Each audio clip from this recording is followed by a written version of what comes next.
Hello guys, so today I'm going to be talking about how I shaped my life and how I shifted my mindset with the law of attraction, and it has helped me create my dream life. It has also helped me grow a lot in my process, and we are all the creator of our lives. So I'm gonna talk about the law of attraction in my very own version, because on my channel you guys know that I don't just talk about things that I know, I talk about things that I've experienced with my very own realities.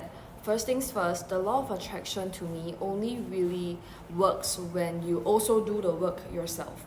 I feel like a lot of people, they talk about the law of attraction and they are all about visualization, manifestations, using meditations and stuff like that. So for me, the law of attraction is when you believe in yourself enough and when you trust the process, and then you set very precise and clear goals, and you also work hard and you do things that align you to your goals.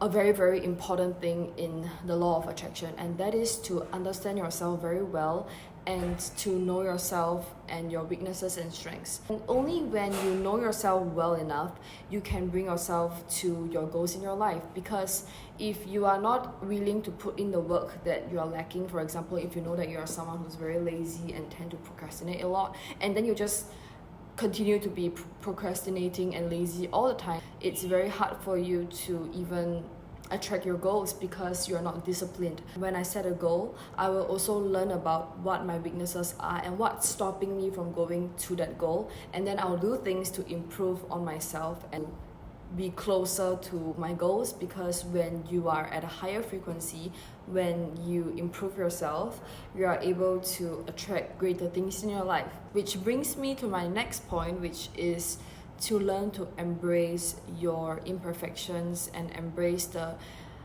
ugly parts of life. So a lot of people, the reason why they use the law of attraction is because they only want good things in their life and they are very unhappy where they are at. However, I want to tell you guys that the law of attraction only worked times 5 more for me, because I learned to embrace that the life that I'm at right now is still beautiful despite me not being happy with it.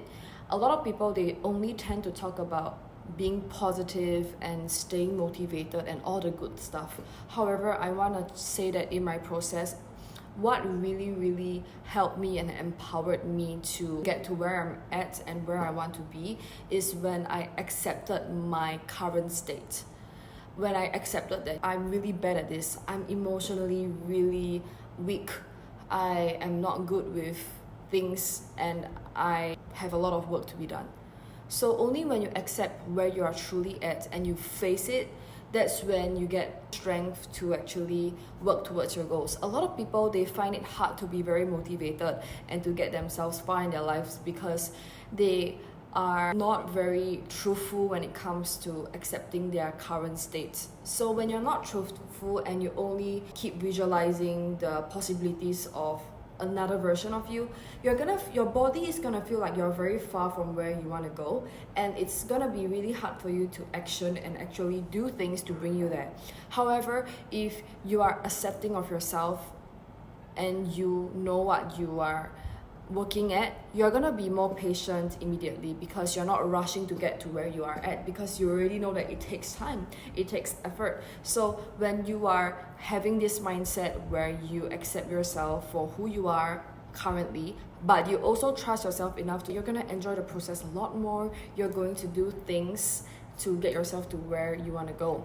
Which is why I think that the law of attraction is not something out of the realm that a lot of people think that it is.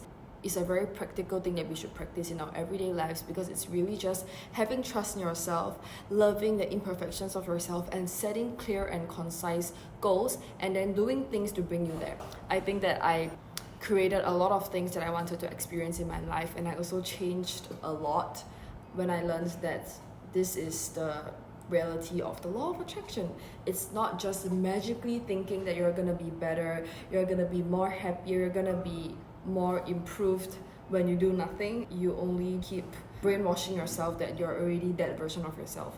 If you are only there to brainwash yourself and to trick your mind, it only works short term. Because I've tried and it didn't work for me. I felt like what really only worked for me long term, and I'm able to keep improving, I'm able to keep becoming a more happier, fulfilled, and a more healthier state of myself was when I actually became more truthful and have the courage to embrace it all. So the last thing that I wanted to talk about, which I feel like is also very crucial when it comes to using the law of attraction to create the life that you want, is to also be clear on why you even want those goals in the first place. I feel like a lot of us nowadays, we are followers, we're not creators. We see that people are living a good life and then we want to follow them. We see that people are driving a Ferrari and we also want a Ferrari. However, when you are setting goals, are you even certain? Do you even know why you want these things in the first place? When I set goals that I didn't even know why I even wanted them in the first place, I realized that I kept changing them and I could never be sure of what I wanted. However, when I started to understand myself more and then set the goals that I'm sure that I want to get to because of a very good reason, I realized that they happen a lot more smoother and quicker. For example, I want to fly and travel a lot because I want to grow and learn about different cultures, and I want to experience a very fulfilling life where I'm able to connect with people from all over the world. When I set a goal like that and I know why I want those goals and my values align to them, it actually took me a lot quicker to get to those goals because you have a very clear emotion behind it. Emotions are there for human beings to create a lot of things in our life. For example, how do artists draw really well? They draw when they are full of emotions. So when you set goals, put a lot of emotions into your goals, and the emotion comes from the why. The emotion comes from understanding yourself and why you even want things in the first place. So this is something that I learned throughout my years of getting to where I am at and where I want to be. And like I always say, I'm always a work in progress and I will never stop learning, and we don't have to fixate ourselves to a version of ourselves. We can be ever changing, and that is the beauty behind it. What I learned in my years is to embrace my imperfections, to embrace the black and the white in my life, and to create my life with humanity, with trust, and also be gentle with myself. So I hope that my journey can always inspire any of you to have the courage to pursue a new life that you think you deserve, because it is there for you. And once you change your beliefs and your mindset, your life immediately changes because you see things differently. My next videos, I'm going to be talking about how I learned to create the life of abundance, how I learned to embrace what life is and find the beauty in it. I hope to see you guys very soon, and I love to connect with all of you in my comments, so do leave a comment and subscribe for more content on my self-growth journey. Bye guys!